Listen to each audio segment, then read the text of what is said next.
Well, he says, you know, it's written all over your face. You're afraid of going to a seance.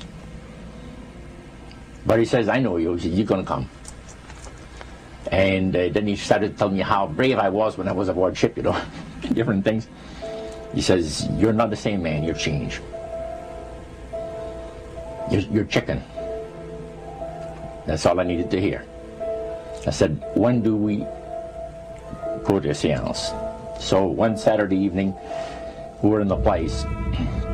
It was the very first time. Very beautiful place, a medium. There was a lady.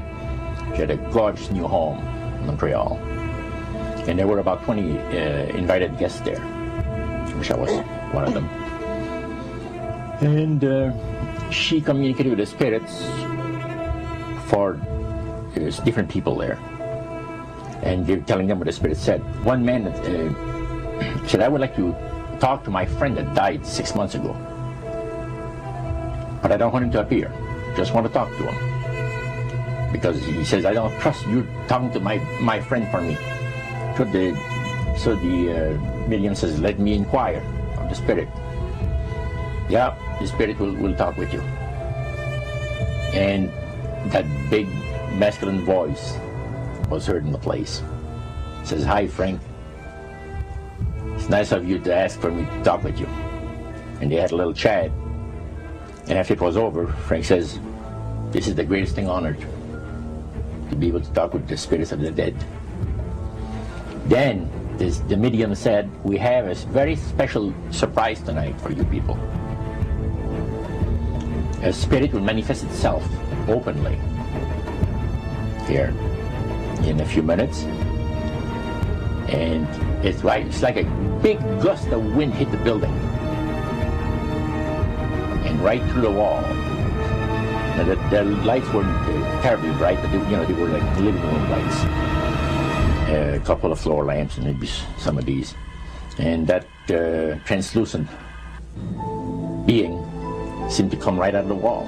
How did you feel right at that moment? It's almost like my heart stopped a little bit. You know, very weird feeling. So it was a lady in a beautiful evening gown, swirling. And she said to Mary, my dear sister, you are so wonderful to have asked for me. And Mary fainted and fell right off her chair on the floor. And a couple of guys jumped up and picked her up, and it's very gone. And that was the beginning of it. That's how you got into it? Yeah, that's the way I got into it. After a while, you see, there's something interesting about the human mind. You can adjust an awful lot of stuff. You can adjust to a lot of things that would terrify you to begin with. After a while, they become common and ordinary. So you mean contact with the supernatural can become commonplace and ordinary and doesn't bother anybody? Yeah. In other words, the more that you do it, you're not uncomfortable. That's right. It's just not an uneasy feeling. Yeah. So how did you feel about it? Then I got into a secret society that worshiped the spirits, you see. Well, now how is that different from the seance, Roger? It happens that the seance are not involving in many ways. But when you get into a secret society of spirit worshippers, then, and especially when you're invited there by the direction of the higher-ups in the spirit world, you never get out of there alive. And this is exactly what my friend and I were up against. We didn't know anything about.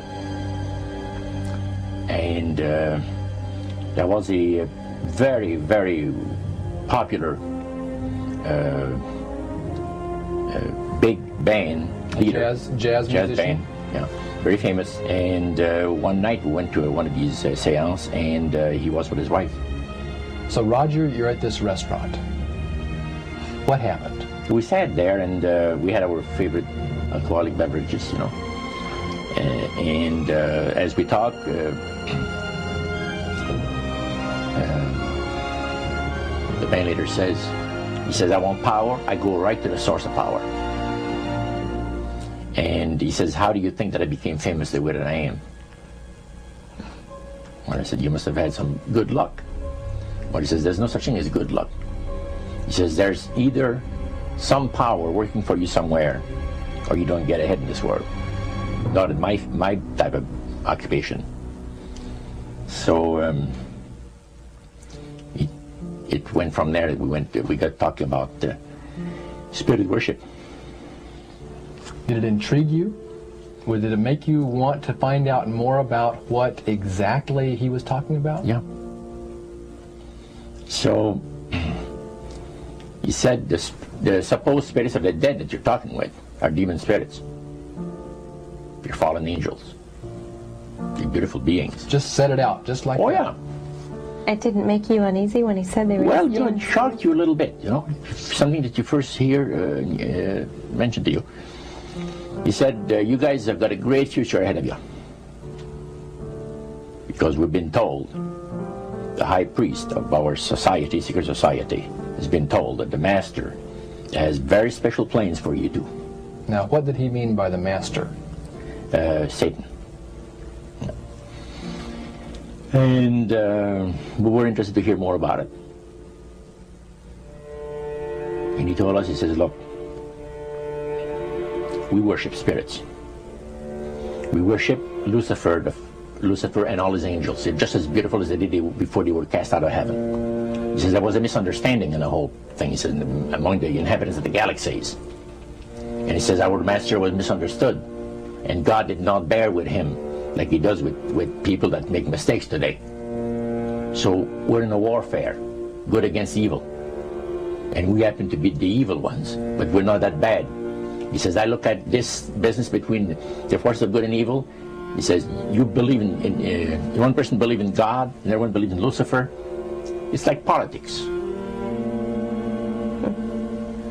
So the great controversy is real. And you've heard someone talk about it that's on the other side. And to these people, they are sold to the fact that Christ will not return to this planet with power and great glory. He's going to abdicate all claims to the planet, because the high priest once said that Christ will abdicate all claims to the planet because he knows that it is lawfully and rightfully Satan's. And at that time he says, so the priest says, well now, he says, for those of you that are new, let me tell you that this is the most feasible way, he says, to please the spirits. It's to deride Christ and his people, and his church and all that. So they sing out of Christian hymnals.